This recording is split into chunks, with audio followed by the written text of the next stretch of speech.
네, 정치권 이슈와 정책 분석을 통해서 여론의 심장을 저격하고 민심의 흐름을 날카롭게 꿰뚫어봅니다. 여심 저격, 김혜란 전 국민의힘 대변인, 정은혜 전 더불어민주당 의원 두 분 모셨습니다. 반갑습니다.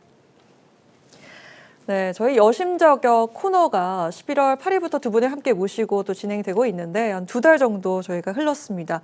2달 동안 정말 많은 일이 있었는데 두 분 좀 합의 어떠신 것 같습니까? 짧게 한번 들어볼까요? 먼저 김혜란 대변인. 네, 2달 정말 2년 같았습니다. 아, 2년처럼 네, 느껴졌다. 네, 정말 많은 일들이 있었는데 지금 뭐 저희 이 방송 이하 분위기가 참 좋지만은 빨리 국정 안정이 돼야 되는 게 필요할 것 같습니다. 네, 어떻게 2달 어떻게 보내셨는지. 네, 저희가 매주 금요일마다 이렇게 그렇죠. 방송을 출연을 하게 되는데 보통 금요일이면 좀 긴장이 많이 풀리잖아요. 네. 주말을 앞두고 있고. 보통은 그렇죠. 네, 근데 저희가 지금 2달 동안 방송을 하면서 매주 금요일마다 정말 역사적인 정치적인 이벤트들이 계속 있어 왔고 네. 그 사이에서 긴장을 놓칠 수가 없었고 네. 근데 저는 김혜란 대변인과 방송을 하면서 너무 좋은 거는 사실 의견 충돌이 있는 부분도 있습니다. 당이 다르기 때문에.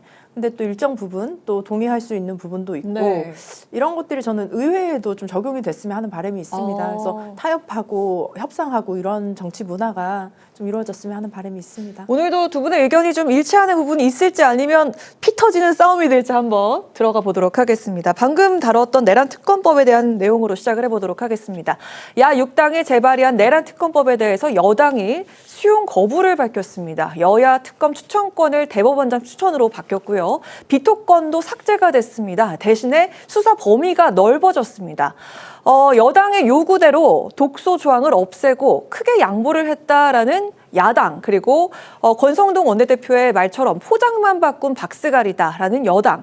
이 입장차가 좀 갈리고 있는데 먼저 이 야당 측의 입장입니다. 이 양보를 좀 통 크게 했다 이런 입장이죠. 네, 맞습니다. 여야 특검 추천을 이제 대법원장 추천으로 바꿨고 또 비토권도 삭제를 했는데 사실 외환 범죄 같은 경우는 네. 우리가 또 북한의 군사 공격을 유도한 사실이 있다고 판명이 되어졌기 때문에 이제 그 부분을 이제 추가를 한 것이죠. 네. 그래서 이제 14일이나 16일쯤 빠르게 이렇게 처리를 할 예정입니다. 근데 지금 국민의힘 내부에서도 어제 3040 그 소장파 전현직 의원들이 모임을 가졌다고 합니다. 네. 그 안에서도 비상계엄 사태를 위헌이고 위반이다라고 규정을 했고 당 자체에서 내란 특검법을 발의를 촉구를 했다고 합니다. 그러면 저는 우리 쪽에서는 충분히 양보를 했다고 생각하지만 만약에 국민의힘 측에서 만족하지 못한다면 국민의힘 측에서의 그런 내란 특검법을 따로 이렇게 만들어서 더불어민주당과 함께 협상을 하는 것이 어떤가 그런 생각을 저는 좀 해봅니다.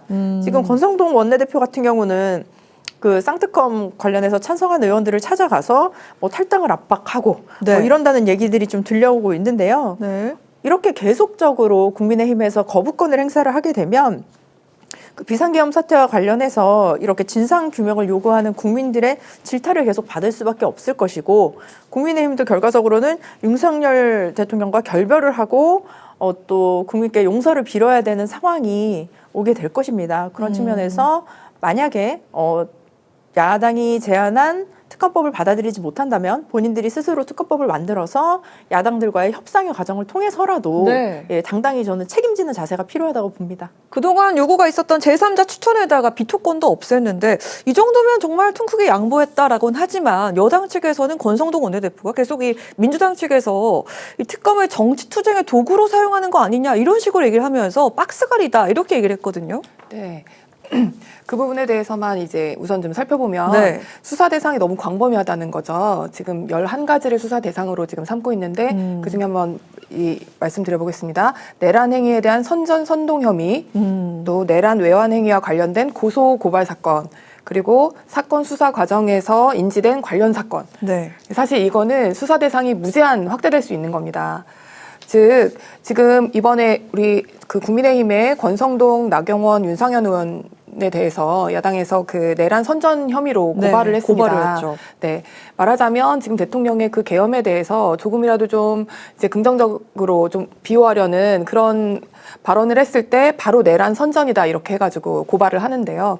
이렇게 되면 말하자면 국민의힘 의원들 전체에 대해서도 거의 수사 대상으로 삼을 수 있는 정치 공세로 삼을 수 있는 그런 점이 있습니다. 그래서 뭐 뭐 무제한 특검법이라고 아예 그렇게 지칭하면서 무제한이다. 네, 계속 거의 뭐 정치 공세로 끊임없이 활용할 수 있고 또 지금 그 기한도 150일입니다. 원래는 170일이었는데 물론 20일 줄였습니다. 그렇긴 한데 150일이면 사실 5개월 아닙니까? 만일 조기 대선이 실시됐을 때 대선 기간 내내 지금 그 상대당 의원들에 대해서 끊임없이 수사를 할 수 있는 특검의 수사를 할 수 있고 또 특검의 경우에는 언론 브리핑을 매일 합니다. 그러면 그럴 때 그 정치 공세로 활용될 수 있는 위험이 굉장히 큽니다. 거의 그 국민의힘 입장에서는 치명적이라고 생각할 만큼이기 때문에 네. 아마 쉽게 받아들이기는 힘들 것 같고 또 이게 지금 정말 통과되기를 원한다면은 이게 외환죄 같은 거 넣으면 안 될 것 같은데 외환죄가 있죠. 네. 네. 추가가 이게 됐습니다. 외환죄는 사실은 내란죄와 거의 똑같이 너무나 중한 죄입니다. 네. 법정형이 사형 무기징역밖에 없습니다. 그런데 그 오늘 또 오세훈 시장께서도 이제 페북에다가 올리셨더라고요. 지금 북한이 오물풍선 보내고 무인기 보내고 이럴 때 우리가 그 대응 차원에서 또 거기에 대해서 대북 확성기 제재를 하고 이런 것들을 외환죄로 고발을 한다는 것은 그럼 이제 적절한 그 북한과의 관계에 있어서 이런 것들을 외환이라고 했다는 것부터가 일단 굉장히 무리하고 민주당이 이렇게 거듭되게 무리수를 하고 있기 때문에 지금 이 계엄 때문에 탄핵이 지금 가결된 이후에 이게 지금 굉장히 생각지 못한 방향으로 지금 좌우 진영 대결 양상으로 지금 흘러가고 있습니다. 네. 그건 사실은 옳지 않죠. 지금 우리 법치주의 국가이고 헌정질서 내에서 우리의 사법 시스템 내에서 그런 대통령의 이 계엄에 대해서 형사적으로 그리고 헌법재판을 통해서 해결이 돼야 되는데 지금 다 광장에 나가서 좌우 진영이 지금 그 실력 대결로 지금 양상으로 가고 있습니다. 그렇습니다. 네, 지금 이런 상황에서 북한에 대한 뭐 외환 유치다 이런 식으로 뭐 전쟁을 유발하려고 북한에게 이렇게 적대시한 행위를 했다 이런 식으로 외환죄를 넣은 것 자체는 또 무리한 시도였다고 생각합니다. 여당 측이 좀 수용하기에는 좀 어려움이 있어 보이고 일단은 거부를 할 것이냐 아니면 자체 수정안을 내놓을 것이냐 이런 의견이 있는데 일단은 국민의힘 측에서 자체 수정안을 논의를 해보겠다, 시작을 해보겠다라는 방침이 나왔고요. 지금 최대 일주일의 시간이 있지만 당 내에서는 그 윤석열 대통령 방어의 목소리가 높아지면서 과연 이게 얼마나 속도를 낼 수 있을지는 미지수인 상태입니다. 여당의 수정안 방향과 전망 그리고 만약에 이 여당에서 수정안이 나온다면 민주당 측에서는 어느 선까지 협상이 가능할지 좀 전망을 해볼까요? 네, 일단 윤 대통령을 방어를 하고 있는 것이 저는 굉장히 안타깝게 느껴집니다. 네. 의원들이 뭐 용산에 찾아간다든지 그리고 또 지역의 그 지지자들 당원 투표를 할 수 있는 당원들에게만 잘 보이려는 것이 아닌가. 국민이 선출한 국회의원의 직을 당원이 선출한 경선에서 통과한 직으로 생각을 하는 것이 아닌지라는 생각이 들고요. 대통령 선거는 아마도 뭐 조기 대선이 치러진다면 올해고 정상적이면 내년이지만 국회의원 선거는 사실 3년이나 남았습니다. 그렇기 때문에 아마도 의원들이 개개인이 판단하기로는 3년 뒤에는 국민 여러분들께서는 지지를 해주실 거다라는 판단 아래서 지금은 윤석열 대통령을 좀 비호하고 엄호하려는 생각이 있는 것 같은데 좀 굉장히 큰 착각이라고 생각합니다. 국민이 항상 옳은 건 아니지만 결국에 늘 국민은 옳은 선택을 하십니다. 그렇기 때문에 국민의힘에서도 좀 이렇게 오해하고 있는 부분, 잘못 예측하고 있는 부분들에 대해서 네. 좀 내부에 조금 더 활발한 토론이 필요할 것이라고 보여지고 지금 잠깐 제가 끼어들어서 죄송한데 국민의 뜻에 거스르는 행동이다 이런 뜻으로 얘기를 하셨는데 지금 지지율이 오르는 상황을 좀 어떻게 볼 수 있을지 짧게 한번 들어볼까요? 네, 저도 요즘 이제 그 보수층에 네. 계시는 어르신들이랑 사실 소통을 많이 하고 있습니다. 네, 네. 근데 지금 윤석열 대통령이 탄핵안이 가결되고 나서 굉장히 많은 분들이 이렇게 좀 집단적으로 이렇게 뭉치는 그런 모습을 보여주시긴 합니다. 결집 세력이 좀 네, 늘어나고 있는 맞습니다. 상황이죠. 네. 그런 상황이긴 하지만 그 결집 세력 자체가 나중에 뭐 선거가 있을 때 득표로 이어질 수 있을지 그 부분에 대해서는 사실 미지수거든요. 네. 정치는 생물이라고 하지 않습니까? 그렇기 때문에 지금의 그 지지 세력만을 가지고서는 대한민국을 이끌어갈 수는 없다라는 생각이 듭니다. 네, 그 지금 협상할 수 있는 방향 어느 정도로 수용을 할 수 있을지 민주당 측에서는 어떻게 보십니까? 민주당 측에서도 지금 오히려 수정안을 수정안을 주게 되면 우리가 협상을 충분히 할 수 있다라고 네. 열려있는 상태입니다. 열려있는 무조건 상태다. 우리가 지금 우리가 제안한 법안들을 통과시키겠다라는 것은 아니기 때문에 그 부분에 있어서도 충분히 합리적으로 타협할 수 있도록 수정안을 좀 내줬으면 하는 바람이 있습니다. 여당 측에서 이 수정안 속도를 좀 낼 수 있을까요? 지금 어떻습니까, 분위기가? 예, 수정안으로 합의되는 게 사실은 최선이겠죠. 지금 오늘 최상목 대통령 권한대행께서 여야 합의로 위헌 요소가 없는 특검법을 합의해달라 아예 특별한 그런 요청까지 하셨습니다. 네. 지금 그 내란죄에 대한 수사권 여부로 경찰, 검찰 그리고 공수처의 이 수사 권한을 두고 너무나 큰 혼선이 있습니다. 이 부분을 사실은 법적인 문제 없이 종식하기 위해서는 그 내란에 대한 특검법이 그래서 수사기관이 하나로 통일되고 또 기소 권한이라든지 또 나중에 실제로 이 어느 기관에서 수사를 하든지 간에 결국은 검찰이 기소할 수밖에 없는데 지금 피의자가 전직 검찰총장이라는 점에서 검찰이 또 다시 그 기소권을 행사하는 데 있어서도 사실 껄끄러운 점이 있는 건 사실입니다. 그렇기 때문에 그 모든 문제를 일거에 해소하기 위해서 지금 내란 특검법이 여야 합의로 네. 그렇게 지금 통과되는 게 가장 지금 최선이긴 합니다.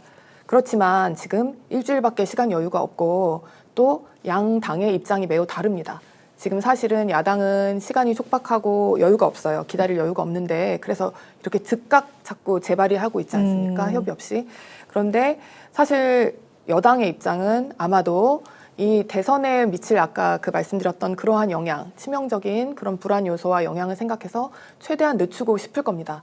이 내란죄 사실은 이 형사 사건이 그렇게 시급을 다투는 것은 아니지 않습니까? 네. 지금 왜냐하면 직무가 이미 정지되어 있고 그것은 이제 탄핵 심판으로 파면 여부는 결정이 될 것이고 사실 이 개인의 그 피의 사건이죠. 이 내란 사건에 대해서 정말 시급하게 우리 당이 움직여서 1, 2주 먼저 네. 통과하고 이럴 사실 필요성이 없기 때문에 여야가 입장이 굉장히 다릅니다. 네, 그래서 쉽게 통과될 수 있겠는지 잘 그건 확신할 수가 없을 것 같고 오히려 그러한 점을 감안해서 야당에서는 좀 여당의 이탈표를 뭐 막연히 기대하고 좀 그렇게 요구하는 방향으로 흘러가지 않을까 그런 결단으로 가지 않을까 싶습니다. 네, 알겠습니다.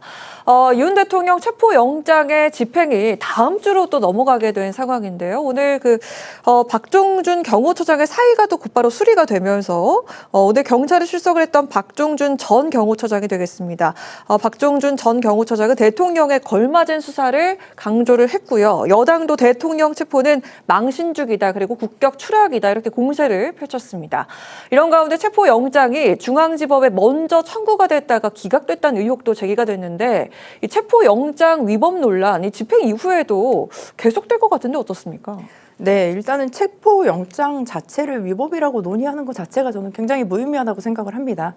대통령에게 출석을 요구했었고 거기에 불응을 하고 있고 지금은 경호처를 동원해서 그 용산을 지금 맡고 있습니다. 네. 이 상황에서 체포영장이 위법이냐 아니냐는 중요한 것이 아니라고 보여지고 저는 굉장히 안타까운 부분이 있습니다. 그래도 한 나라의 대통령입니다. 사실 한 가정의 아버지라고 어머니라고 해도 거기에 대한 본인이 해야 할 역할과 그런 것들을 정확하게 알고 있을 텐데 한 나라의 대통령으로서 이렇게 체포영장까지 발급이 되고 결국에는 우리가 또 체포를 하게 되면 사실 전 세계의 외신들이 얼마나 그 모습을 보면서 국격이 낮아질 수밖에 없겠습니까? 그런 측면에서는 저는 윤석열 대통령이 스스로가 나를 잡아가라, 나는 죄가 없다, 정말 당당하다면 그렇게 입장을 밝히시는 게 저는 옳다고 봅니다. 그 측면이 오히려 뭐 지지자들 분들은 그분을 좋아하실 수도 있겠지만 본인이 직접 제발로 출석을 해서 당당하게 조사를 받고 거기에 의한 결과에 의해서 수능을 하는 것이 저는 지금의 대통령이 해야 될 것 같습니다. 지금 거의 이번 주 돼서 막 영하 10도 막 이런 강추위가 너무 되지 춥습니다. 않습니까? 네. 근데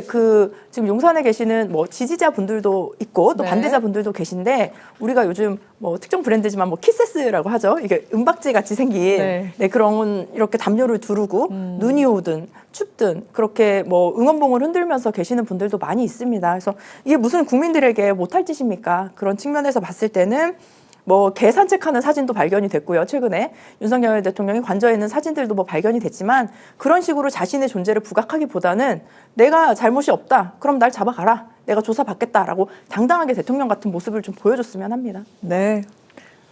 어떻습니까? 네. 일단 아까 그 중앙지방법원에 먼저 체포영장을 냈다가 기각당하니까 서부지법으로 낸 거 아니냐라는 의혹이 제기됐다는 부분에 그렇죠. 대해서는 네. 좀 설명을 드리겠습니다. 좋습니다. 이게 만약에 사실이라고 하면 위법 사유는 맞습니다. 왜냐하면 어떤 동일한 사유로 영장을 넣었는데 기각됐는데 다시 한번 제기할 때에는 그 이유를 기재하게 되어 있습니다. 그런데 지금 그런 기재는 없었죠. 그런데 서부지법으로서는 사실은 그 다른 지방법원에 냈다가 기각됐는지는 알 수가 없습니다. 적지 않으면. 그렇기 때문에 사실 위법 사유가 될 수는 있을 것 같습니다. 네. 네. 그렇지만 이게 지금 공수처장에게 지금 국회의원이 질의를 해가지고 그 자리에서 단호하게 부인을 했죠. 예, 서부지법에 처음으로 했다고. 근데 이게 만약에 거짓말일 확률이 있겠는가 생각해보면 그럴 것 같지는 않습니다. 국회에 와서 이렇게 대답을 했고 사실은 그건 속일 수가 없는 부분입니다. 왜냐하면 중앙지방법원에 만약에 냈었다면 그게 다 사건 번호가 남아있기 때문에 기록에 남죠. 네, 그렇죠. 뭐 그걸 뭐 나중에 뭐 말로 어떻게 해서 그 자리에서 모면하려고 거짓말을 했을 거라고는 도저히 보이지 않고 그건 그냥 단순한 의혹 제기였을 것 같습니다. 그거는 그렇게 일단락이 된 것 같고 사실은 체포영장이 집행된 이후가 사실은 더 문제입니다. 지금 이 공수처의 지금 이 여러 가지 미숙한 점, 그리고 수사 경험이 없고 이 수사 역량이 지금 부족한 것을 여러 분들이 지금 문제점을 제기하고 있는데 이런 상황에서 영장이 집행이 되어서 신병을 확보했다고 하더라도 체포영장이라는 것은 출석에 불응할 때 그렇게 내는 그러니까 그 출석 불응의 사유만으로 발부되는 반면에 48시간 내에 구속영장이 청구되지 않으면 석방을 해야 합니다. 네. 그러면 구속영장을 석방하지 않거나 그러면 풀어줘야 되고 청구를 했을 때 기각이 나온다면 그때 후폭풍을 과연 감당할 수 있을지. 근데 공수처는 지금 현재 구속영장을 4건 신청했는데 다 기각됐습니다. 즉 구속영장이 발부될 만큼 제대로 수사를 해서 청구한 전례가 없습니다. 네. 21년도에 출범한 이후로. 그렇기 때문에 지금 일국의 대통령을 신병을 확보해서 체포를 했다가 지금 근데 대통령은 진술 거부권을 행사하겠다고 아예 예고하고 있습니다. 즉 말하자면 대통령의 진술로 수사가 더 돼서 새로 나올 건 없다고 지금 생각하면 됩니다. 그렇기 때문에 대통령의 진술 없이도 지금 수사 기록만으로도 충분히 구속영장을 받을 만큼의 수사가 되어 있는 상태에서만 지금 신병을 확보하려고 해야 되는 겁니다. 네. 그 부분을 정말 사실 그 부분에 의심이 가는 거죠. 네, 그렇지 않고 만약에 무턱대고 했다가 나중에 기각되거나 했을 경우에 그럼 그 공수처 자체의 그 기관의 존립 자체가 불가능할 정도로 후폭풍이 있을 거라고 생각합니다. 네. 네, 지금 잘 하고 있는 검찰에서 굳이 이첩을 받아서 지금 여태까지 제대로 수사에 개시도 못하고 심지어 법원에서 체포영장을 발부했는데도 집행도 못하고 있지 않았습니까? 그런데 만약에 수사할 역량이 안 돼서 대통령에게 지금 체포를 해서 정말 끌려가는 모습까지 다 지금 공개해놓고 만약에 그냥 풀어주는 상황이 된다면 네. 예, 그거는 아마 이 무리하게 공수처에 도입했던 민주당도 대국민 사과를 해야 될 사안이라고 생각합니다. 집행 이후의 상황까지도 따져볼 필요가 있다는 말씀이신 짧게 반박 듣고 다음 주제로 넘어가 볼까요? 네, 물론 공수처가 지금 출범한 지 얼마 되지 않아서 저도 이런 좀 미숙한 모습을 보여준다고는 생각을 네. 합니다. 그럼에도 불구하고 이제 오늘 또 경호처장이 또 사임을 했죠. 그래서 그런 측면에서 봤을 때도 경호처가 개인의 사병이 아니라 국가에 헌신하고 봉사하는 것, 아마 경호처에 계신 분들은 굉장히 프라이드가 있으실 겁니다. 내가 봉사하고 헌신하고 있다라는 것. 이런 측면에서 봤을 때 얼마 전에 박정원 대령 같은 경우도 무죄가 나왔었죠. 사실은 윤석열의 그 체포영장 집행을 막으라는 부당한 요구라고 저는 보여집니다. 그래서 경호처 분들도 얼마 전에 한 언론사에 제보도 하셨다고 하더라고요. 그래서 본인이 축구 되게 불안하다. 그러면서 내가 같이 하지 않으면 어떤 낙인이 찍힐 것 같아서 네. 좀 그렇다라는 그 내부에서의 그런 움직임, 흔들림도 있습니다. 그렇기 때문에 하루속히 이게 종식되기 위해서는 저는 반드시 윤석열 대통령이 스스로가 저는 제 발로 나가야 된다고 항상 생각합니다. 네, 이런 투쟁 상황 속에서 각각 여야 상황이 어떤지 좀 속내를 들여다보는 시간도 가져보도록 하겠습니다. 우리 먼저 김혜란 전 대변인께 여쭙도록 하겠습니다. 지금 겉으로는 정말 그 강경 일변도입니다. 한쪽으로 좀 치우쳐져 있는 그런 상황 같아 보이는데 지금 속내는 복잡한 상황이거든요. 그리고 오늘 그 국민의힘 전략기획특위가 첫 회의를 가졌는데 위원장이 조정훈 의원입니다. 이런 얘기를 했습니다. 국민의힘이 영남, 강남, 기득권 프레임에 갇혔다. 아프지만은 내부 고름을 짜내야 한다 하는데 이 고름이 비유하는 대상이 있다라는 그런 생각을 갖고 계신 분도 있는 것 같은데 혹시 그 고름이 탄핵에 찬성하는 의원들은 아닐까라는 그런 의혹도 있고요. 자, 이 발언에 대해서 좀 어떻게 들으셨는지 들어볼까요? 네, 전 사실 저도 그 방송을 봤습니다. 아, 네. 근데 그 정확하게 뭘 의미하셨는지는 사실 그 방송 내용에서도 드러나 있지는 않지만 네. 맥락을 봤을 때, 네, 맥락을 봤을 그 때. 전후로 이게 양남당이라고 돼 있는 그 프레임에서 그걸 극복해서 선거에 이기기 위해서는 지금 중도층 그리고 수도권 유권자들한테 우리가 지지를 얻을 수 있는 방법을 고민해야 한다는 이야기를 막 덧붙여서 하셨거든요. 네. 그렇다면 지금 우리 국민의힘이 가야 되는 방향이 맞는지를 한번 검토를 해봐야 됩니다.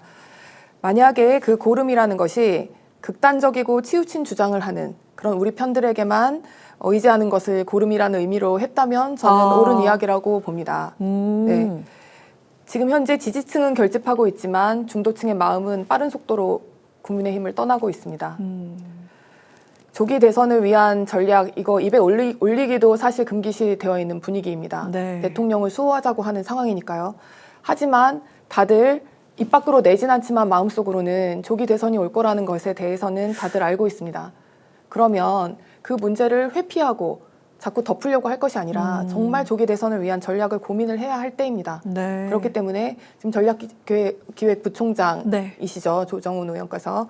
그러니까 이제 고름을 짜는 노력을 해서라도 우리가 수도권과 중도층에 소구할 수 있는 그런 전략을 짜야 할 때라는 취지라고 저는 그렇게 이해했습니다. 그렇게 이해하셨군요. 네, 알겠습니다.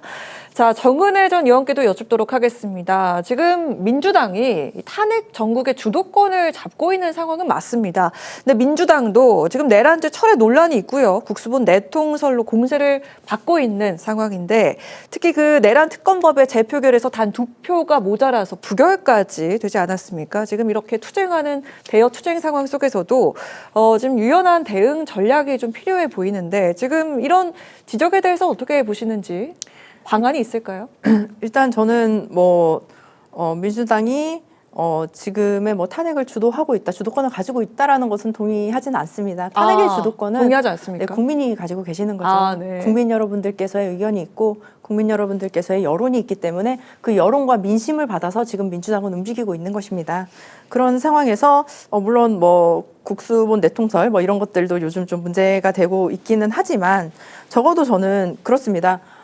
윤석열 정부에서 최근에 또 그 햄버거 회동이라고 하죠. 네. 내란버거 이런 패러디까지 있었는데 노상원 전 정보사령관이 이제 구속 기소가 되기도 했습니다. 네. 우리가 공식적으로 임명을 받지 않은 권력들이 너무나 많이 존재하고 있었다는 거죠. 무슨 법사, 도사 이런 것도 많이 있었고요. 최근에 또 명태균 씨의 그 녹취록이 또 발견되지 않았습니까? 네. 국민의힘 선대위를 구성하는데 누구를 어느 자리에 앉혀라라는 것까지 그리고 영국에 가지 말아라 가라 뭐지?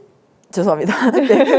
어느 나라에 가는 것까지 남쪽에 가지 말아라 가라. 네, 이런 것까지 모두 다 지시를 하는 그런 상황에서 우리가 알지 못하는 비선 실세들이 너무나 많이 있었고 그 과정에서의 정부의 혼란과 우리의 지금 경제적인 위기 그리고 대한민국의 국격 추락도 함께하고 있습니다. 이런 측면에서 저는 탄핵도 그리고 내란에 관련된 특검도 하루속히 지금 이루어져야지만이 안정을 찾을 수 있다고 봅니다. 네, 알겠습니다. 그런 점에서 지금 여야정 국정협의회 역할이 크게 주목을 받고 있는데요. 어제 있었던 실무협의회에서 주요 의제들이 논의가 됐지만 각각의 간극차가 커 보입니다. 여당은 반도체 특별법과 개헌 그리고 연금개혁의 방점을 찍었고 야당은 20조 슈퍼 추경을 강조했는데 의제 조율부터 시작해서 국정협의회가 과연 순항을 할 수 있을지 마지막으로 들어보도록 하겠습니다. 우리 김혜란 전 대변인부터 들어볼까요? 네. 일단 그 양측의 의제에 대한 우선순위가 생각이 너무 달라서 네. 쉽게 말하면 동상이몽입니다. 지금. 예, 지금 여당에서 말하고 있는 것들, 반도체 특별법, 개헌, 연금 개혁, 뭐 사실 이게 뜬금없이 나온 이야기는 아니고 쭉 논의되어 그렇죠. 왔던 것들이고, 뭐 반도체 특별법 같은 경우는 사실은 여야가 거의 의견에 근접해 있고 아주 사소한 부분만 차이가 있기 때문에 그 부분만 합의가 되면 바로 통과가 될 수 있고, 또 우리 반도체 산업에 대해서 매우 필요한 법인 건 맞습니다. 그리고 또 뭐 개헌, 지금 대통령 제왕적 대통령제의 그 권한을 좀 배분할 필요가 있다. 뭐 또 연금 개혁, 뭐 이거 미래 세대를 위한 연금 개혁 좋지만, 지금 그 개헌 논의와 연금 개혁은 사실은 지금 우리 국민들이 지금 급하게 그 바라고 있는 그 마음과 너무나 멀리 있는 이야기입니다. 사실 지금 탄핵 심판이 진행 중인데 대통령의 권한을 제어하기 위한 개헌의 논의, 사실 너무 멀리 떨어져 있는 이야기라고 들릴 것 네. 같습니다. 그에 비해서 지금 또 야당이 얘기하고 있는 20조 추경, 지금 국민 여러분들께서 다 기억하실 겁니다. 거의 날치기 통과하듯이 통과됐었던 그 단독 통과됐었던 예산안, 우리 모두 이렇게 뭐 민생회복지원금이라든지 그 지역 화폐를 증액하고 싶은 욕구가 있기 때문에 이렇게 뭐 일방적으로 처리는 안 할 거라는 우리 모두의 예상을 깨고 증액을 과감하게 포기하면서 이 감경된 그 각 부처에 너무나 필요했던 뭐 특활비 이런 거 다 깎고 예산 다 날린 채로 지금 감액 예산안을 통과했었죠. 그때 다들 충격을 받았었는데 지금 그 잉크가 마르기도 전에 지금 추경을 하자고 한다는 것, 이거 국민들께서 다 기억하시고 정말 잘못된 점은 비판해 주셔야 합니다. 이렇게 진짜 한 치 앞도 못 보고 이렇게 하면 안 되는 겁니다. 국가를 운영하는데. 네.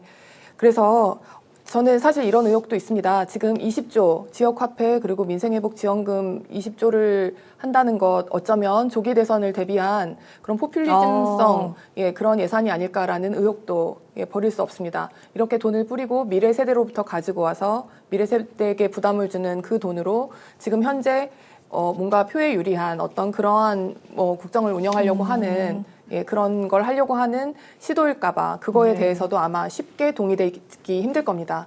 그래서 이렇게 여야가 다른 의제를 생각하고 있는데 쉽게 아마도 협의가 안 될 것 같은 그런 예상입니다. 20조 추경은 조기 대선을 염두에 둔 포퓰리즘이다, 이렇게 주장을 하셨는데요. 네. 가장 중요한 게 정치에서 어떻게 국회에서는 예산을 사용하는 거죠. 어떻게 배분을 할 것인가. 거기에는 중요한 가치가 들어있고 철학이 들어있는 겁니다. 대한민국이 작년에 예산을 측정할 때는 내란이란 사태를 염두에 두고 측정했던 것이 아닙니다. 근데 내란 사태 이후에 굉장히 그 경제적으로 많은 충격을 받게 됐고, 실제로 작년에 그 올해 경제 성장률을 정부가 1.8%로 예상을 했었습니다. 근데 아무래도 한 내란 사태 이후에는 1% 초반으로 떨어지지 않을까라는 전문가들의 의견도 있습니다. 이런 상황 속에서 서민들이 정말 숨을 쉴 수 있게, 조금의 숨을 쉴 수 있게 만들어줘야 되지 않겠습니까? 저희가 20조 추경을 한다고 하면서도 말씀을 드리고 있는 것은 지역화폐, 그리고 뭐 인공지능과 반도체 지원, 청년 일자리 예산 등 민생과 관련된 예산입니다.